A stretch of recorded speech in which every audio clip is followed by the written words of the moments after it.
to give you just to give you an information about what Desi Jax does is, Desi Jax is an Indian student association which was established few years back.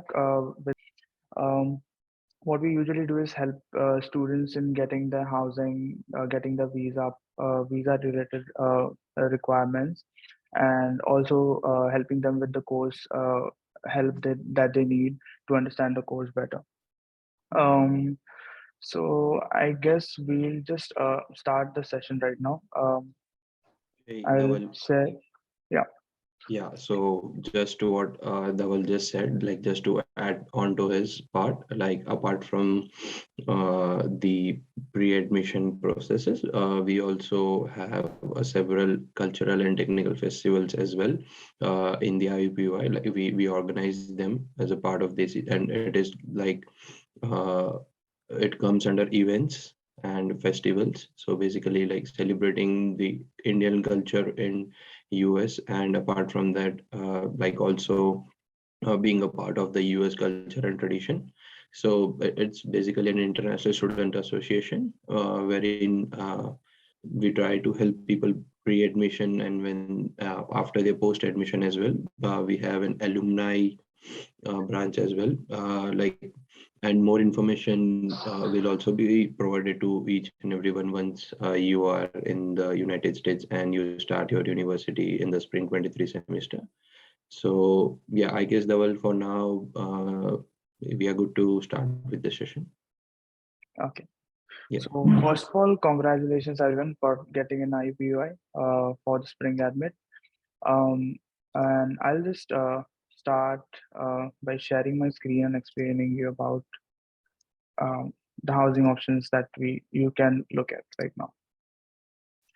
So yeah, so I'll just explain you about the different housing options that we have, and I'll just let you know their preferences and how they can be searched for based on the location, their prices, and the services that they provide. So these are the list of apartments. First one is the most Indian students try and get into these apartments because that's where the whole community of Indian students stay.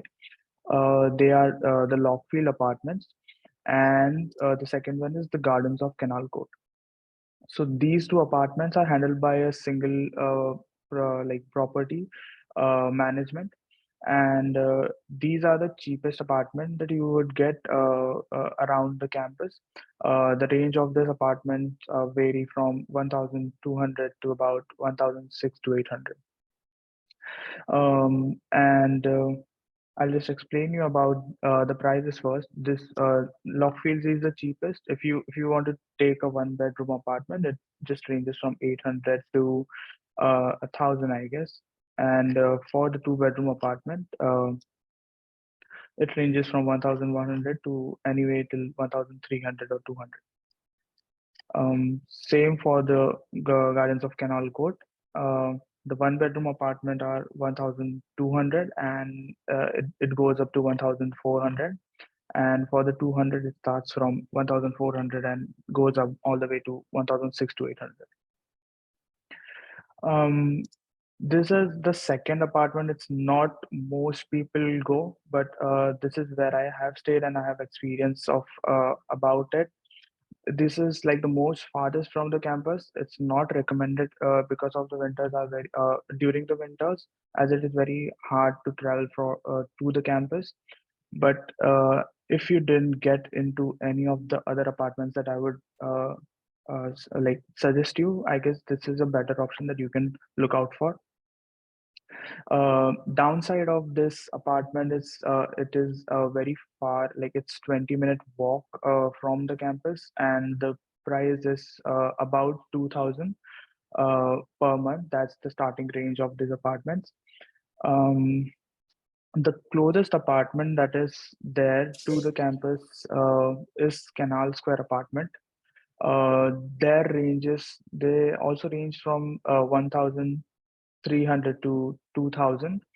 And coming coming to other apartments which are closer to the campus, there's Cosmopolitan on the canal, and being closest to the campus, they are pretty expensive. Uh, they are around. They also start from around 2,000 and go all the way up. Um, these are these are some other apartments that I would want others to look at as well. Uh, there's Temple Loft Apartments, and then there's the Avenue Apartment. Uh, these are not like recommended for students. Like it's pretty on the expensive side, and the security is not that great as compared to the other apartments that I mentioned. So coming to this part, coming to the Lockfields Garden, the main advantages of these apartments are it is guarded, and there's a lot of Indian community staying here. Uh, you can also have like the apartments are very spacious. You can stay up to four. So legally, the people allowed to stay in a two-bed apartment is four. But what most of us to try to do is we get a uh, four people in a room, like on the lease, and there's only one member that can be added if you can adjust with them as um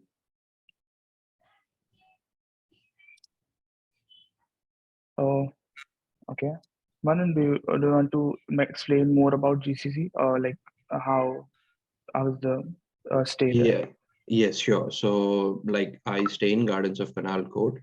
So, the basic process of the Gardens of Canal Court or Lockfield Gardens or any property or any apartment you would like to rent here is like first you will go to the website and you will check the availability according to your desired or if you haven't booked your air tickets yet, then according to your desire, like if you are planning to come somewhere between mid-December to late December, and then you need to check availability.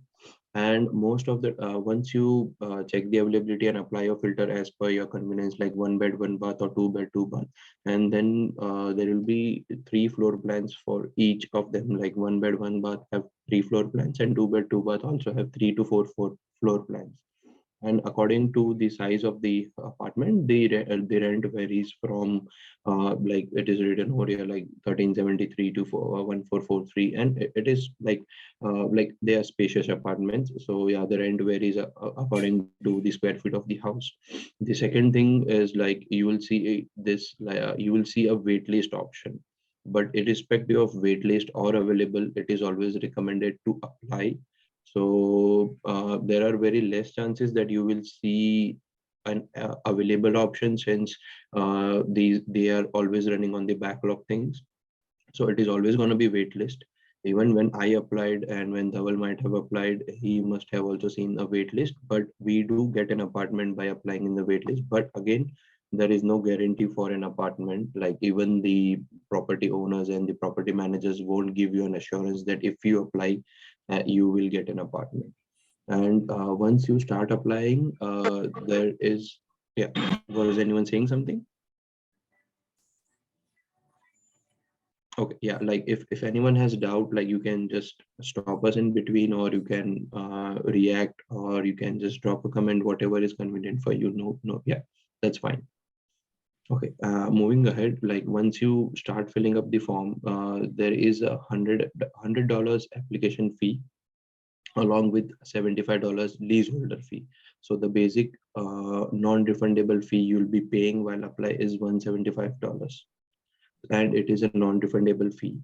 However, like if you get an apartment, that $175 will be counted towards your rest of the fees. Like if you get an apartment, you might need to pay like the admin fee. So the $100 you pay initially will be deducted from the admin fee, and $75 is for the leaseholder or the primary leaseholder, which ways if you get an apartment, you have to pay that. And but like once you have paid $175, you don't need to pay any other $75 for your leaseholder agreement. And this process takes around somewhere between like 4 weeks to 6 weeks, sometimes even 8 weeks. Typically we see like fall has a much higher number of intake as compared to spring, so fall takes a longer time. But you guys, since you are coming in spring, still the wait period would be at least a month or 4 to 5 weeks, I would say. But yes, there is again no guarantee like that you will get an, if you have applied then you will get an apartment. But this is the basic process how it works for Gardens of Canal Court and the rest of the apartments here. Some property managers such as like Temple Loft or Grid might reply to you sooner, like since Dhaval mentioned, like a lot of students don't opt to stay there since they are pretty costly as compared to the ones of Gardens of Canal Court, Canal Square and Rockefeller Gardens. So yeah, they might reply to your application pretty sooner than the other ones. But yes, it is again the rent which is the major factor. Like if you think like you would still like to stay there, it's anyways totally the applicant's choice. Yes, but yeah, so this is how the basic procedure works for the application. And while application, you might need the basic documents such as your I-20, your visa stamp. If you have the visa stamp, then they'll ask you to upload your visa stamp. Then if you don't have a visa stamp, then it is not mandatory. Apart from that, you might also need the admit letter from the university. So these three are the documents which you need while applying. And now coming like what would be the post application? The post application would be if you get an apartment, if an applicant gets an apartment, then there is a security deposit for against the apartment. Typically it is 3 times your rent, 1 month rent. Say for example, if your rent is $1,500, then your security deposit would be $4,500. And that needs to be so you can choose to pay that money while you come to the States. Okay, I see a comment, sorry. Hi, for an instance, if we get an apartment by November 25 and we come by December 25, do we need to pay 1 month rent without staying also? Okay, it is a really good question. So if you get an apartment by November 25 and if you're planning to come by December 25, then you might have to negotiate with the property managers. Typically, we don't see like they charge you for 1 month rent because uh, see, the leasing terms here works on 11 months and 12 months. So even if the apartment stays vacant for another month, they are anyways not gonna, the property owners are anyways not gonna rent it to someone else for a month. So you are able to negotiate with them and you can say, I have my air ticket for December 25. I'll be moving by December 25.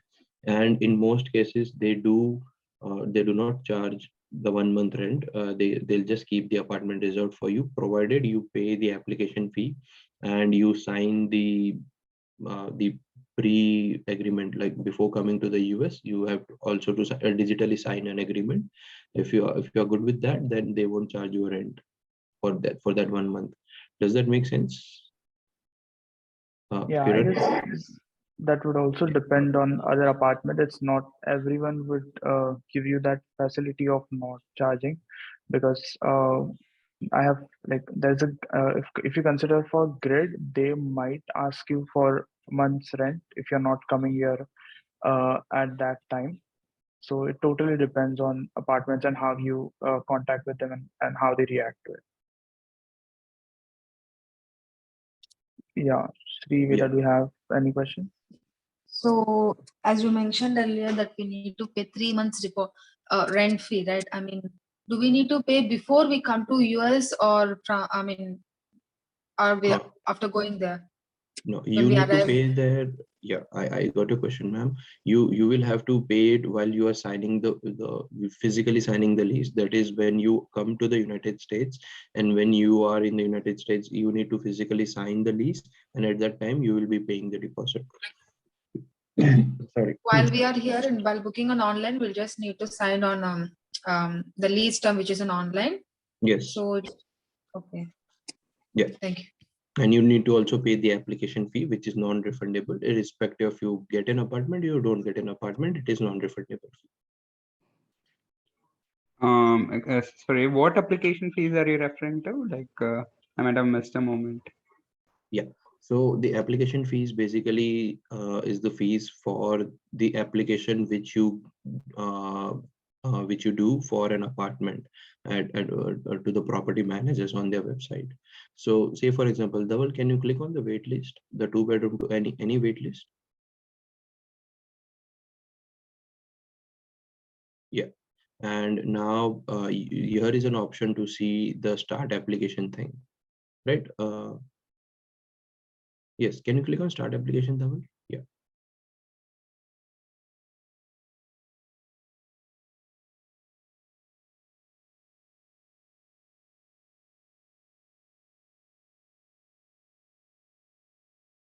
Yes, so this is what your application, the initial application, the pre-application looks like.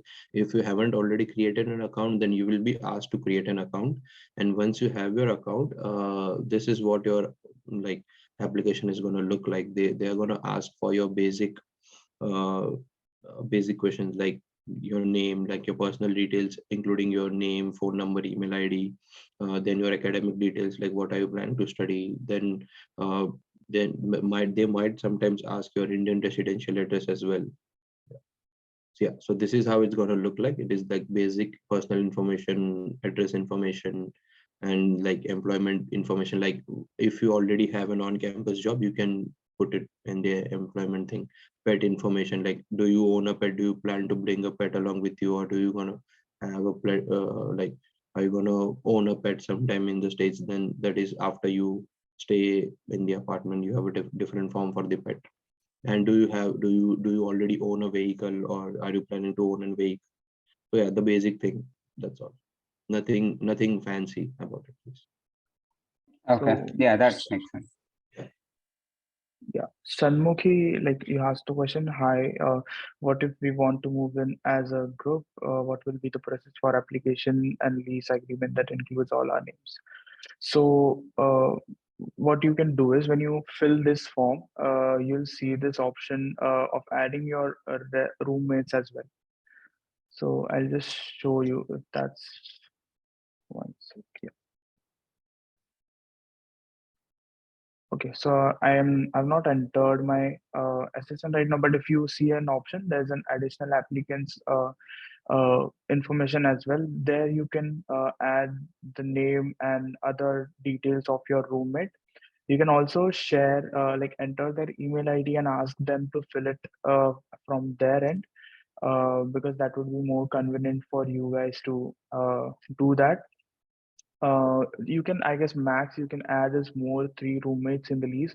So whoever would be equally responsible, you can add in their names and contacts, and they can then fill out the their details. But there's one catch about it: you cannot change the leaseholder after after they are coming here. It's like there's a period, I guess, a 6 months period, Manan, that you can change.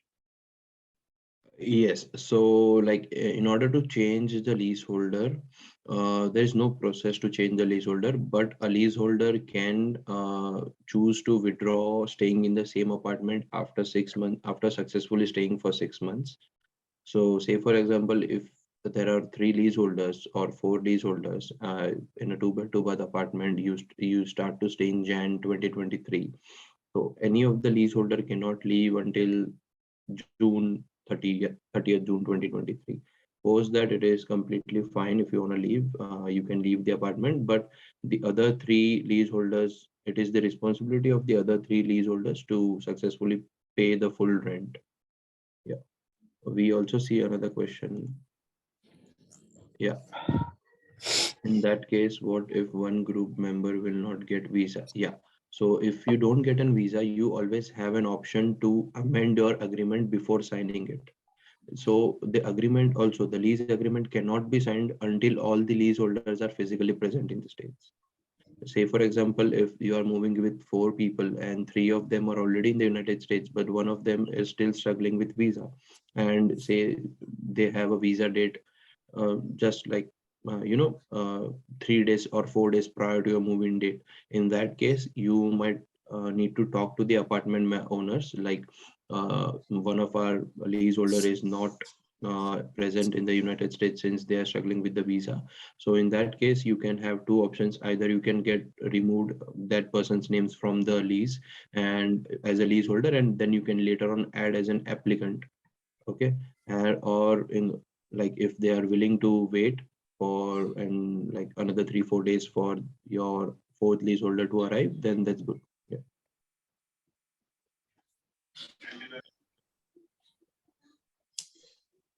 So Hey, we Manan. have a question. Hello. Yeah, we can Yes. go. Yeah, and one more thing, I heard that like if suppose 4 people are there in the lease, the 4 people need to pay application fee. Is that correct? Yes. So there is like the no. So 4 people don't have to pay the application fee. Application Okay. fee all needs to be paid only once and by the applicant. You can add on to your roommates and leaseholders, and then you can divide that fee between the number of roommates or leaseholders you have. But you don't have to pay application fee every time.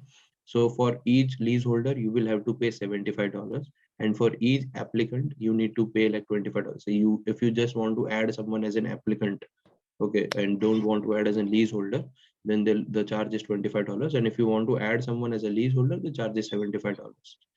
Yes, but application Oh, fee needs to be paid only once. okay, okay. Yeah, Okay. hope your question is answered. Yes, yes.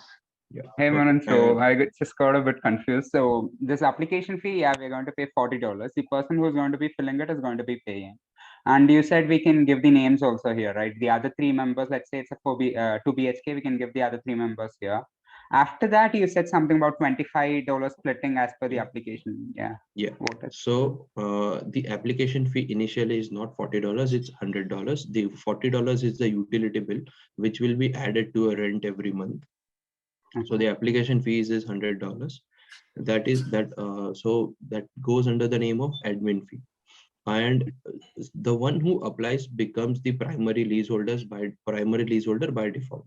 So for to become a leaseholder, there is a fee of $75. So the application fee of $100 plus $75 makes $175 while you are applying. And once you have applied, you have the privilege to add a leaseholder or applicant. Now, in order to add a leaseholder, you need to pay additional $75 per leaseholder. And in order to add an applicant, you need to pay $25 per applicant. So there can be a maximum of 3 leaseholders and 1 applicant, or there can be a maximum of 4 leaseholders. Yeah. okay? Yeah. Manan, there's a question from Kiran. Yeah. Is there any restrictions for sharing roommates, like one bedroom house with 4 people and 2 bedroom house with 8 people? Can we share if that's possible? Legally, it is not possible. Legally, for 1 bed, 1 bath, they allow up to two people, and for 2 bed, 2 bath, they allow up to 4 people. Legally, it is not allowed because for anyone to stay legally in any apartment, they need to be either one, like either they need to be leaseholder or they need to be an applicant. Yeah. So legally, for 2 bed, 2 bath is 4, and 1 bed, 1 bath is 2.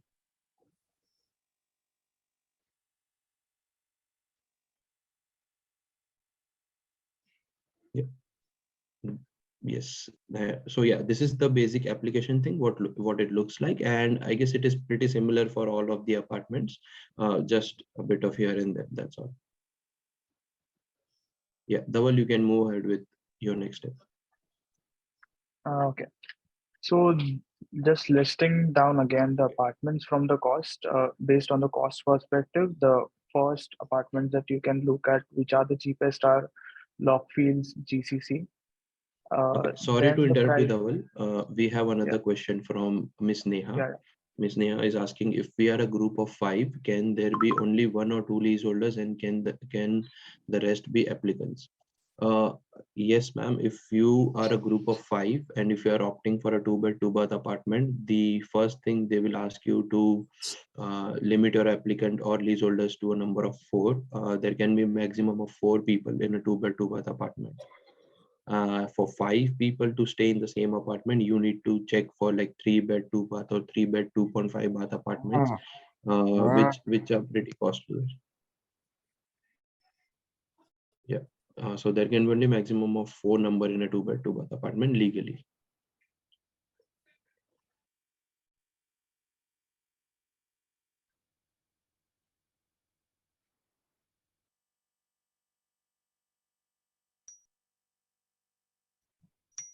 Okay.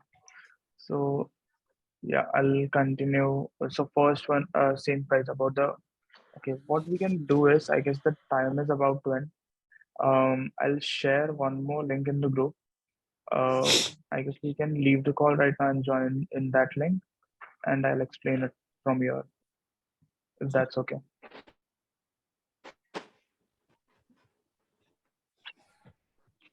Yeah, I guess that should be fine, Dhaval. Yeah. Okay, see you guys. I'll share a link in a bit. Yeah.